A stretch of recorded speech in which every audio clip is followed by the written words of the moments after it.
కేంద్ర మంత్రి బండి సంజయ్ కుమారుడు బండి భగీరథ్ ఫైల్ చేసినటువంటి ముందస్తు బెయిల్ పిటిషన్ మీద తెలంగాణ హైకోర్టులో ఇవాళ కీలకమైనటువంటి విచారణ జరగబోతుంది. పేట్ బషీరాబాద్ పోలీస్ స్టేషన్లో నమోదైనటువంటి పోక్సో కేసులో అరెస్టుని తప్పించుకోవడానికి భగీరథ్ ఈ పిటిషన్ని ఫైల్ చేశారు. తన మీద నమోదైనటువంటి కేసులు రాజకీయ కుట్రని, విచారణకు తప్పకుండా సహకరిస్తానని చెప్పేసి భగీరథ్ 2 రోజుల క్రితం హైకోర్టుని అయితే ఆశ్రయించారు. ప్రస్తుతం హైకోర్టుకి సెలవులు ఉండడంతో ఈ పిటిషన్ ప్రత్యేక వెకేషన్ కోర్టు అయితే విచారించబోతుంది. ఇంకా మరోవైపు బండి భగీరథ్ కోసం సైబరాబాద్ పోలీసులు ముమ్మర గాలింపు అయితే చేస్తున్నారు, వెతుకుతున్నారు బాగా.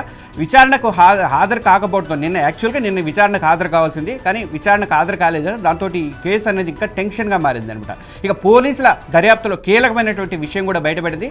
భగీరథ్ మొబైల్ ఫోను చివరిసారిగా ఆయన మేనమామ వంశీకృష్ణ ఇంటి దగ్గరే స్విచ్ ఆఫ్ అయినట్లుగా కూడా పోలీసులు అయితే గుర్తించారు.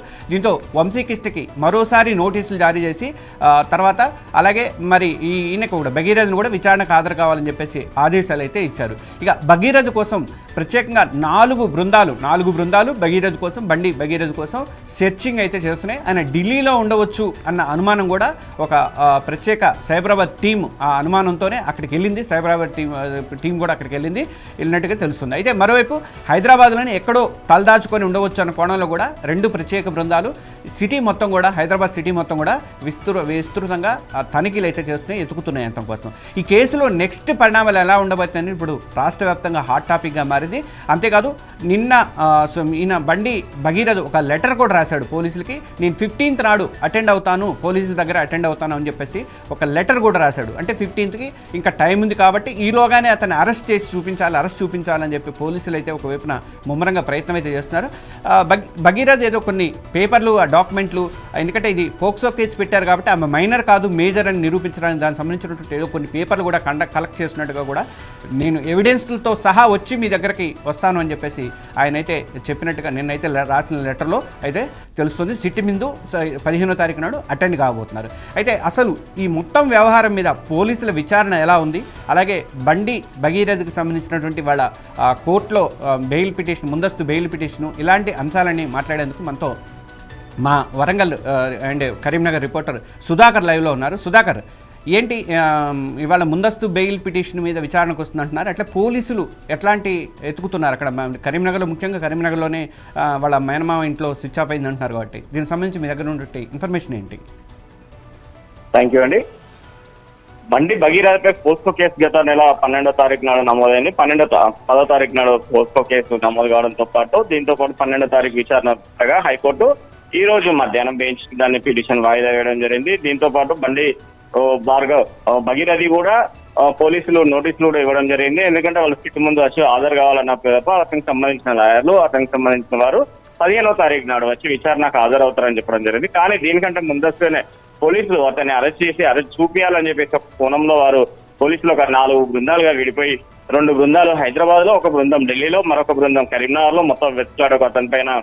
మొత్తం అతనికి ఎవరైతే సర్కిల్ ఉందో అతని ఎక్కడెక్కడ తిరుగుతాడో అనే ఒక ప్రాంతాల ముఖ్యంగా గుర్తించి దాంతో పాటు వాళ్ళు అక్కడికి పోవడం జరుగుతుంది. అదే కాకుండా చూస్తే అతని యొక్క మొబైల్ ఫోన్ మొదటగా అతని మేనమామ బండి భగీరథ్ పోస్కో కేసు ఉండడంతో పాటు చివరిగా అతని మేనమామ అయిన వంశీకృష్ణ ఇంట్లో బండి భగీరథ్ ఫోన్ స్విచ్ ఆఫ్ అయిందని చెప్పేసి పోలీసులు గుర్తించడం జరిగింది. దీనికి సంబంధించి విచారణకు బండి భగీరథిని తీసుకురావాలని చెప్పి మేనమామ వంశీకృష్ణకు మరోసారి కూడా నోటీసులు జారీ చేయడం జరిగింది. భగీరథి కోసం పోలీసులు మొత్తం బృందాలుగా విడిపోయి ఇటు సైబరాబాద్ టీంలతో పాటు హైదరాబాద్ సంబంధించిన టీములు కూడా మొత్తం తిరగడం జరుగుతుంది. అదే కాకుండా కరీంనగర్ కి సంబంధించిన మరికొంతమంది ఇంటెలిజెన్స్ కానీ ఎస్బీ వారు కూడా ఈ యొక్క భార్గవ్ గురించి, భగీరథి గురించి మొత్తం పెద్ద ఎత్తున కూడా వేట కొనసాగిస్తున్నారని చెప్పి తెలుస్తుంది. ఇదే కాకుండా చూస్తే దీనికి సంబంధించి నిన్న భగీరథికి సంబంధించిన ఏదైతే పిటిషన్ ఉందో దాన్ని ఈమెయిల్ ద్వారా పంపించడం జరిగింది. ఎందుకంటే ఈమెయిల్ ద్వారా పంపించడంతో పాటు అతను ఎక్కడ ఉన్నాడు ఏందనేది కూడా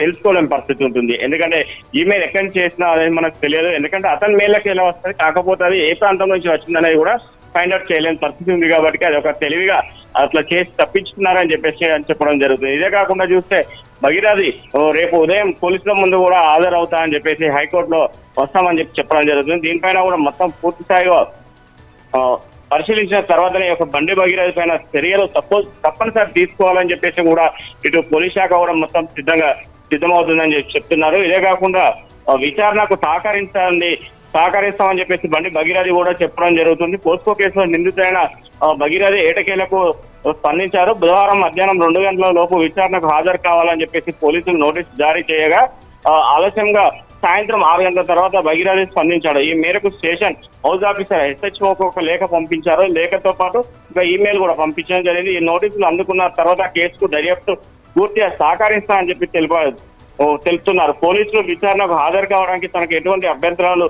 లేదని చెప్పి అంతేకాకుండా తక్కువ సమయం నాకు ఇవ్వడంతో పాటు నేను రాలేకపోతున్నా అని చెప్పేసి పోలీసులకు కూడా నోటీస్ ద్వారా అతని యొక్క అభిప్రాయాన్ని వ్యక్తిగతంగా వెల్లడించడం జరిగింది. ఇదే కాకుండా చూస్తే మరోసారి వచ్చిన ఆరోపణలు సుధాకర్ ఇప్పుడు దానికి ఏదో ఆమె మైనర్ కాదు, పోక్సో కేసు నా మీద అనవసరంగా పెట్టారు, మేజర్ ఆమె నిరూపించడానికి ఏదో డాక్యుమెంట్స్ కూడా తీసుకొస్తాడు, ఏదో అన్ని సేకరించుకుంటున్నా అన్నట్లుగా ఏదో చెప్తున్నారు. అదేంటి అది?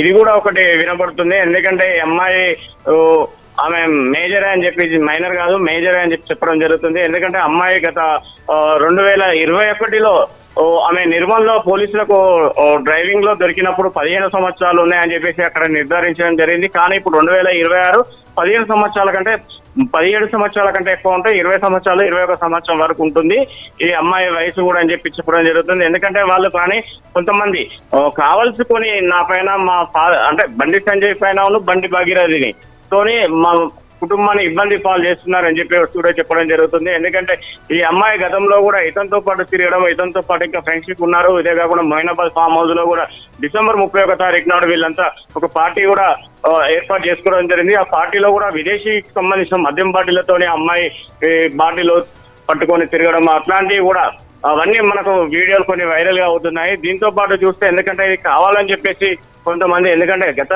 డిసెంబర్లో పెట్టిన కేసు మరి ఇప్పుడు మేలో ఎందుకు దీన్ని మళ్ళీ తిరగదీశారు? ఇప్పటి వరకు గతంలో ఎన్నలేని విధానంగా మోడీ వచ్చే ముందు ఇవన్నీ ఎందుకు చేస్తున్నారు? ఇవన్నీ ఒక కోణంలో చూసుకుంటే మొత్తానికి ఇది ఒక రాజకీయ కుట్రగానే అవపడుతుందని చెప్పేసి ఇటు కాంగ్రెస్ బీజేపీ వాళ్ళు అయితే వాదించడం జరుగుతుంది. ఇదే కాకుండా చూస్తే గత 3-4 రోజులను చూస్తే బీజేపీ పైన కాంగ్రెస్ వారును బీఆర్ఎస్ పార్టీకి సంబంధించిన వారు ప్రతి ఒక్కరు కూడా వీళ్ళ పైన ఆవాకులు చివాకులు చేయడం కాకుండా బండి సంజయ్ని బర్తరఫ్ చేయాలి, బండి సంజయ్ని ఆయన కేంద్ర మంత్రికి రాజీనామా చేయాలని చెప్పేసి అతని కొడుకు ఎట్లయినా శిక్ష చేయాలని చెప్పి ఇలా రకరకాలుగా వాదనలు వినిపిస్తున్నాయి. కొన్ని ముఖ్యంగా చూస్తే ఇప్పుడు కాంగ్రెస్ పార్టీకి సంబంధించిన రాష్ట్ర మహిళా నాయకురాలు అయితే ఎవరైతే ఉన్నారో రాష్ట్ర మహిళా అధ్యక్షురాలు ఎర్రబెల్లి స్వర్ణ, మరికొంతమంది ఆకుల లత, ఇందిరా, వీళ్ళంతా నేరల్ల ఇందిరా వీళ్ళంతా కలిసి కూడా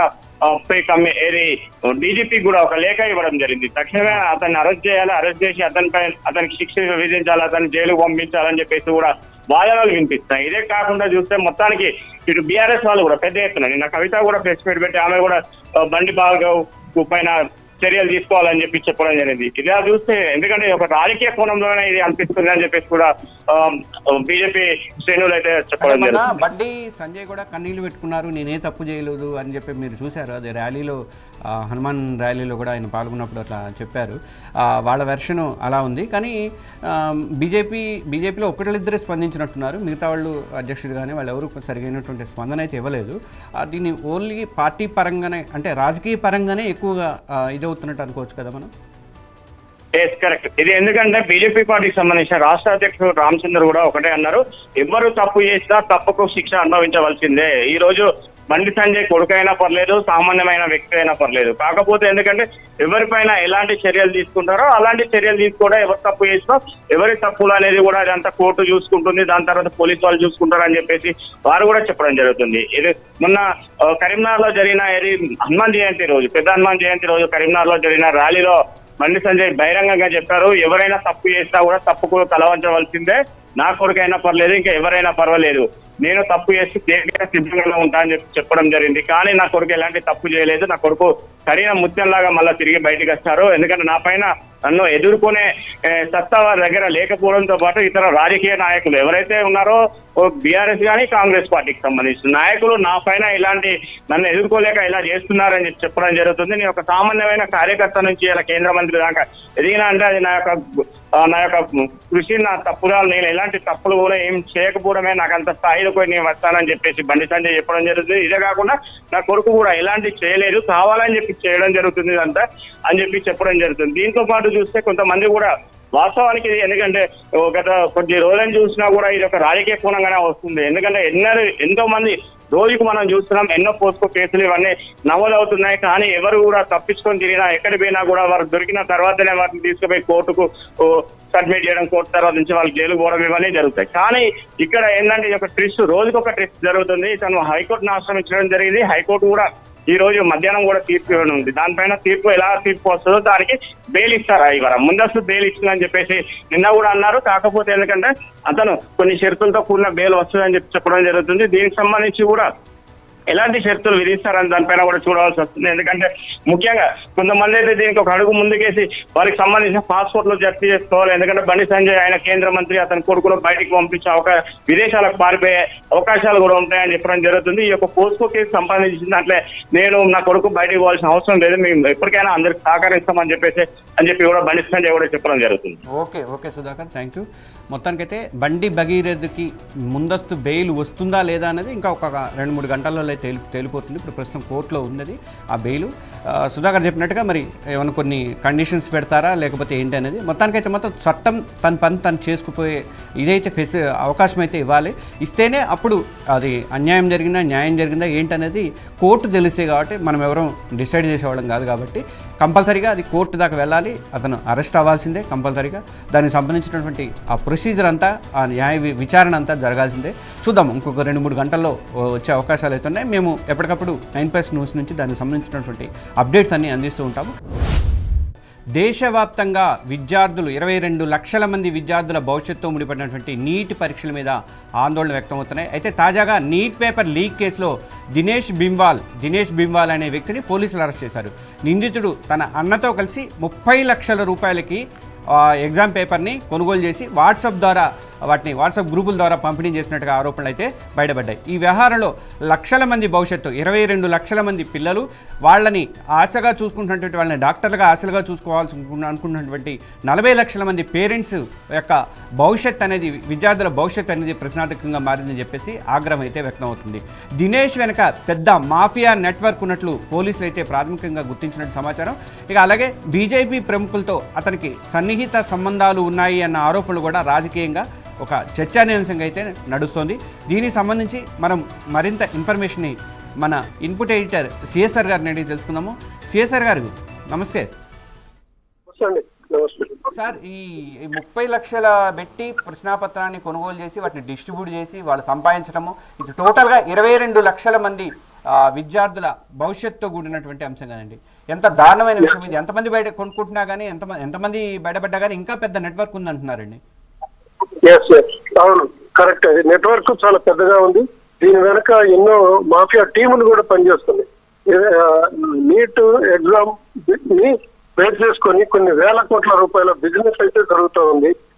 క్వశ్చన్ పేపర్ లీక్ చేయడం, లేకపోతే దాన్ని వ్యాపారం చేయడం అదొక పద్ధతి. మళ్ళా కాపీయింగ్ చేయించడం, అంటే ఎవరైతే ఎగ్జామ్ కి అటెండ్ అవుతారో వాళ్ళతోటి దగ్గరుండి కాపీయింగ్ చేయించడం కూడా ఒక మాఫియా బిజినెస్. అంటే ఎగ్జామినేషన్ సెంటర్ ఉన్నటువంటి సూపరింటెండెంట్ ని బెదిరించడం, లేకపోతే ఎగ్జామినర్ ని పరీక్ష ఇన్విజిలేటర్ ని బెదిరించడం, కిటికీల దగ్గర ఉంటారనమాట వీళ్ళు. ఎవరైతే వాళ్ళ క్యాండిడేట్లకి ఆన్సర్స్ ఇవ్వాలో వాళ్ళకి పక్కనే ఈ మాఫియా టీము రెడీగా ఉంటది అనమాట. అక్కడ నాట్ ఈ రాజస్థాన్ లో కానీ బీహార్ లో కానీ నీట్ ఎగ్జామ్ ఒకటే కాదు, కేంద్ర ప్రభుత్వం నిర్వహించే ఎస్ఎస్సి ఎగ్జామ్స్ కానీ, రైల్వే బోర్డు ఎగ్జామ్స్ కానీ, బ్యాంకు ఎగ్జామ్స్ కానీ, చివరికి యూపీఎస్సీ నిర్వహించే సివిల్ సర్వీసెస్ ఈ ఎగ్జామ్స్ కూడా మొత్తం అంతా కూడా ఈ కాపీయింగ్, మాస్ కాపీయింగ్, లేకపోతేనేమో ఈ ఎగ్జామ్ ని మానిటర్ చేసుకోవడానికి ఏర్పడినటువంటి ఈ మాఫియా టీంలన్నీ ఎగ్జామ్ సెంటర్ల మీద ఆధిపత్యం చెలాయిస్తూ కాపీయింగ్ చేయించడం, అవసరమైతే 2-3 గంటల ముందే క్వశ్చన్ పేపర్ ని లీక్ చేయడం. అంటే పోలీస్ స్టేషన్ లో ప్రతి క్వశ్చన్ పేపర్ బాక్స్ ని భద్రపరుస్తారు. అక్కడి నుంచి బయటకు వచ్చిన వెంటనే వీళ్ళు హస్తగతం చేసుకోవడం, ఎగ్జామ్ సెంటర్ నుంచి ఎవరైతే ఆ క్వశ్చన్ పేపర్లు తీసుకోవడానికి వస్తారో ఆ సూపరింటెండెంట్ ని బెదిరించడం, అక్కడ క్వశ్చన్ పేపర్ తీసుకోవడం, ఆ 2-3 గంటల ముందే మొత్తం వీళ్ళంతా మార్కెట్ చేసుకొని పెట్టుకోవడం, ఇలాంటివి చాలా దౌర్జన్యాలు ఈ రాజస్థాన్ లో, బీహార్ లో చాలా రొటీన్ గా జరుగుతాయి. ఆ విషయం కేంద్ర ప్రభుత్వానికి కూడా తెలుసు. అయినా కానీ నీటిని జాతీయ స్థాయిలో ఫెయిల్యూర్ సిస్టమ్ గా ఉన్నటువంటి ఎగ్జామినేషన్ కండక్టింగ్ అనేది కేంద్ర ప్రభుత్వం వరుసగా ఫెయిల్ అవుతున్నప్పటికీ ఈ నీటిని కండక్ట్ చేయడాన్ని దక్షిణ భారతదేశంలోనే కాదు నార్త్ లో కూడా కొన్ని రాష్ట్రాలు తీవ్ర స్థాయిలో వ్యతిరేకిస్తున్నాయి. నీటిని అసలు రద్దు చేయాలి, అది ఒక పెద్ద ఫార్స్ గా మారిపోయింది. ఒక మాఫియా గ్యాంగ్లకి లేక కోచింగ్ సెంటర్లకి చాలా కొన్ని వేల కోట్ల రూపాయలు సంపాదించుకోవడానికి మాత్రమే మార్గం ఏర్పడుతుంది తప్ప ఆ నీటి వల్ల మాకు నష్టం జరుగుతుంది తప్ప లాభం జరగడం లేదు. అర్హులైన వాళ్ళకేమో ర్యాంకులు వస్తున్నాయి, అనర్హులకేమో ర్యాంకులు వస్తున్నాయి, అర్హులు కష్టపడి చదువుకున్న వాళ్ళకేమో వాళ్ళ తర్వాత ర్యాంకులు వస్తున్నాయి. ఇలా అన్యాయం జరుగుతుందని చెప్పి మొదటి నుంచి కూడా వ్యతిరేకిస్తున్నారు. అందులో తమిళనాడు మాజీ ముఖ్యమంత్రి స్టాలిన్ ఉన్నప్పుడు చాలా తీవ్ర స్థాయిలో దీన్ని పూర్తిగా వ్యతిరేకించారు. విజయ్ కూడా దీని మీద ఒక విజయ్ ఇచ్చినట్టున్నాడు కదండి, తీర్మానం చేసి పంపించినట్టున్నారు కదా విజయ్ ప్రభుత్వం నుంచి కూడా ఒక వెళ్ళినట్టుంది. విష్ణు నిన్న కొత్తగా ముఖ్యమంత్రిగా బాధ్యతలు స్వీకరించినటువంటి విజయ్ కూడా ఆ నీటి పరీక్షను పూర్తిగా వ్యతిరేకిస్తున్నాం, ఇది మా రాష్ట్ర ప్రయోజనాలకి మా విద్యార్థుల ప్రయోజనాలకి చాలా భంగం కలిగే విధంగా ఉంది అని చెప్పి సౌత్లో ఉన్నటువంటి 4-5 రాష్ట్రాలు కూడా మొత్తం పూర్తిగా వ్యతిరేకించి అసెంబ్లీలో తీర్మానాలు చేసి కూడా కేంద్రానికి పంపించిన వాళ్ళు అక్కడ కేంద్ర ప్రభుత్వం అంటే కొంతమంది ఎంపీలు కూడా దీనికి అండగా ఉండటంతో ఈ మాస్ కాపీయింగ్ కి పేపర్ లీకేజీలకి లేకపోతే ఈ వీటన్నిటికీ అంటే పరీక్షల అక్రమాలకి ఆధారంగా చేసుకొని కొన్ని వేల కోట్ల రూపాయల బిజినెస్ అయితే ఎవరైతే చేస్తున్నారో వాళ్ళ వెనక కొంతమంది ఎంపీలు కూడా ఉన్నారు. ఒకళ్ళిద్దరు యూపీకి చెందిన మళ్ళా రాజస్థాన్కి చెందినటువంటి ఒకళ్ళిద్దరు కేంద్ర మంత్రులు కూడా దీనికి ఘాట్ ఫాదర్లుగా ఉన్నారు. వాళ్ళ అండదండలు చూసుకొని ఇంత దౌర్జన్యంగా ఇంత ఘోరమైనటువంటి పనులు చేస్తున్నారు. అందువల్లనే ఇన్ని లక్షల మంది విద్యార్థులు జాతీయ స్థాయిలో అనేక విధాలుగా నష్టపోతున్నారు, టెన్షన్లకు గురవుతున్నారు. వాళ్ళ పేరెంట్స్ కూడా అష్ట కష్టాలు పడి సంపాదించుకొని పిల్లల్ని చదివించుకొని ర్యాంకుల కోసం కష్టపడి రాత్రి పనులు చదువుకున్న లక్షలాది మంది విద్యార్థులు కూడా అన్యాయం అయిపోతున్నారు. సిఎస్ఆర్ గారు నేను ఒక మాట చెప్తాను, వాళ్ళకి సంపాదించుకోవడానికి వేరే మార్గం లేదు సార్. ఈ బీజేపీ వాళ్ళు కానీ ఏ పార్టీ వాళ్ళైనా సరే వాళ్ళకి సంపాదించుకోవడానికి వేరే మార్గం ఉంటుంది కదా. 22 లక్షల మంది భవిష్యత్తుని ఇదిలో పెట్టుకొని కనీసం మానవత్వ వాళ్ళకి పిల్లలు ఉంటారు, వాళ్ళకి తల్లిదండ్రులు అయి ఉంటారు, అలాంటి ఇంత దారుణంగా ఎట్లా ప్రవర్తిస్తున్నారండి? డబ్బు ఒక్కటే ఎందుకు వాళ్ళకి ఇదైపోతుందండి? 22 లక్షల మంది మానసిక శోభ కదండి ఇది. కరెక్ట్ కాకుంటే డబ్బు సంపాదించుకోవాలనే ఏకైక మార్గంతో ఎవరెట్లా పోతే నాకేందనే ధోరణి చాలా ఘోరంగా పెరిగిపోయింది విష్ణు. అది డబ్బు సంపాదించే ఇతర మార్గాలు ఎన్నో ఉంటాయి, కానీ వాళ్ళకి తెలిసిన మార్గం ఇదేంటంటే ఈజీ మనీ కదా. ఎవరన్నా బెదిరియాలి, ఒక సూపరింటెండెంట్ ని, ఒక విద్యా సంస్థకి ఇన్ఛార్జి, ఒక పరీక్ష కేంద్రానికి ఇన్ఛార్జ్ గా ఉన్న సూపరింటెండెంట్ ని బెదిరియాలి, వాడి దగ్గర నుంచి క్వశ్చన్ పేపర్ లాక్కోవాలి, అది వాట్సాప్ లలో మార్కెట్ చేసుకోవాలి. ఈ టైప్ లో అలా అంటే ఈజీగా గన్ను చూపిస్తే నీకు క్వశ్చన్ పేపర్ ఇస్తున్నప్పుడు ఇంకా వాడు కష్టపడి చేస్తాడు. దాని ద్వారానే కొన్ని కోట్ల రూపాయల నిధులు అట్లా క్షణాల్లో ఒక్క రోజులో వచ్చేస్తుంటే వాళ్ళు దానికి అలవాటు పడిపోయారు విష్ణు. దానికి మానవత్వాలు ఉండవు. వాడు అట్లా డబ్బు సంపాదించినా వాడికి తెలిసిన మానవత్వం.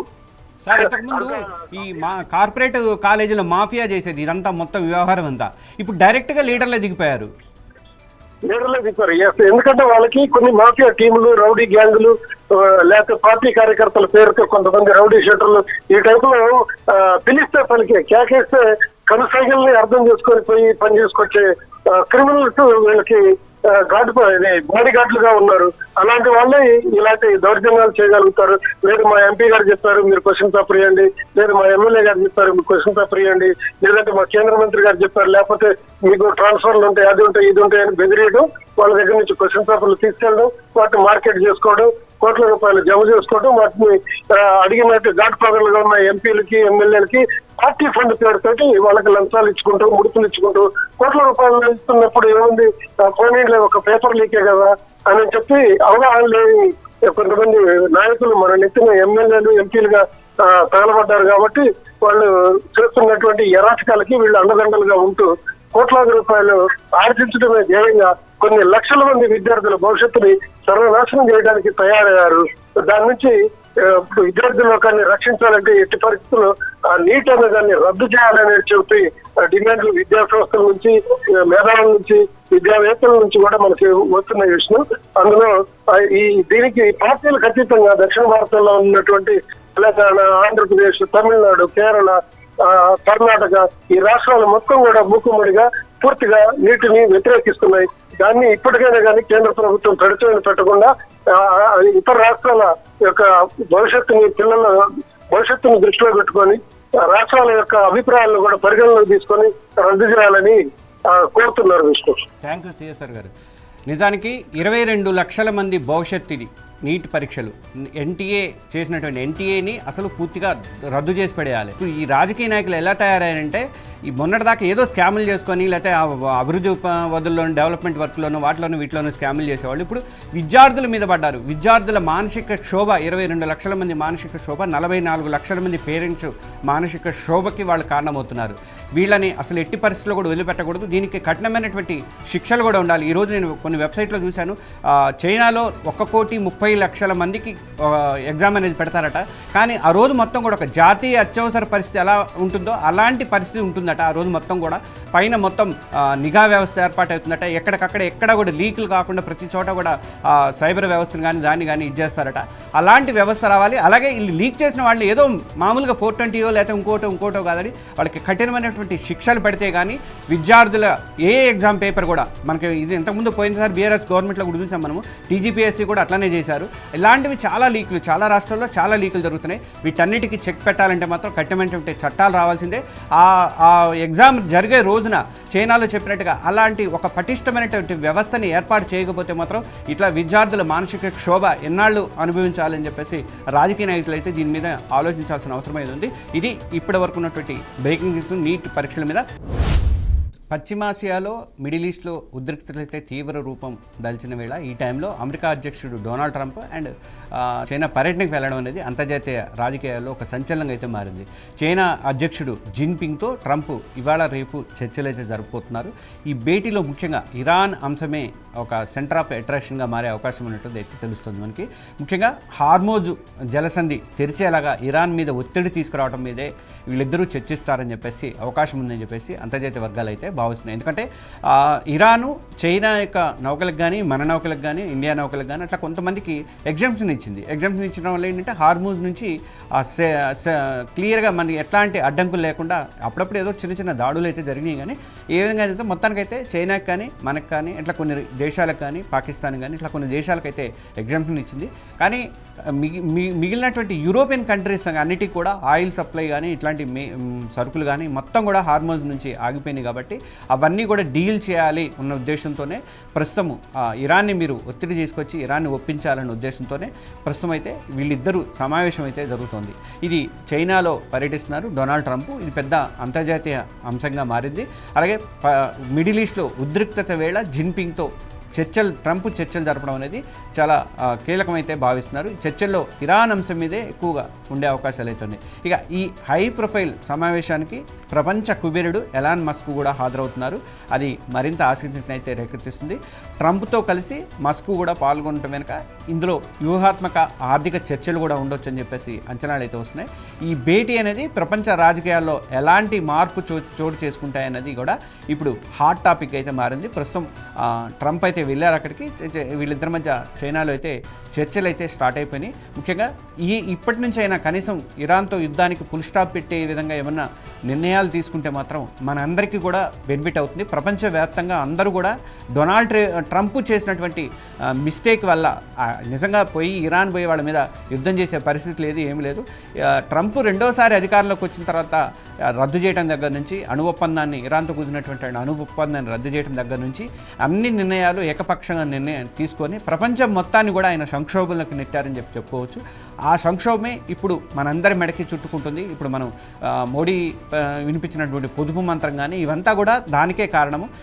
ఇది ఇప్పటికైనా మరి చైనాతో కలిసి చైనాని ఒప్పించి మరి మీరు ఇరాన్ మీద ఒత్తిడి తీసుకురండి, ఇరాన్ మీకు ఫ్రెండ్ కాబట్టి మనం ఇలా చేద్దాం, ఇలా పోదామని కంక్లూజన్లో ఉంటే పర్వాలేదు. లేదంటే మరి మరి ఏమైనా వీళ్ళు ఒప్పందాలు కుదుర్చుకొని వీళ్ళ మధ్య చూసుకుంటారా లేడా అనేది చూడదు. ఎందుకంటే వాళ్ళిద్దరి మధ్య కూడా ఈ వాణిజ్య ఒప్పందాలకు సంబంధించి వాణిజ్య ట్యాక్సులకు సంబంధించి ఇంపోర్ట్ డ్యూటీలు ఎక్స్పోర్ట్ డ్యూటీలు వీటికి సంబంధించి చాలా భారీగా పెంచిన సందర్భాలు ఉన్నాయి.